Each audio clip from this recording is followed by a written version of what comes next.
PM Modi का जो helicopter है उसमें किसी ट्रैक्टर की तरह आवाज आती है। उस हेलीकॉप्टर में बैठने के बाद सामने वाले की आवाज सुन पाना मुश्किल हो जाता है, लेकिन नमो भारत ट्रेन में हवाई जहाज से भी कम आवाज है। इस ट्रेन में स्टैंडर्ड और प्रीमियम 2 क्लास के कोच लगाए गए हैं। हर ट्रेन में कुल 6 कोच लगाए जाएंगे। इनमें से 1 कोच प्रीमियम क्लास का होगा। इसका किराया स्टैंडर्ड कोच से 2 गुना निर्धारित किया गया है।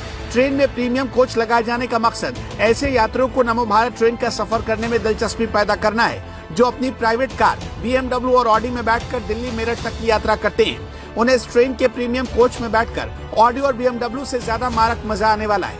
उन्हें अपना सामान रखने की जगह मिलेगी, आरामदायक रिक्लाइनर सीटें मिलेंगी। इसके अलावा कोच की खिड़की से आने वाली धूप और रोशनी को रोकने के लिए ब्लैक स्क्रीन लगाने का ऑप्शन मिलेगा।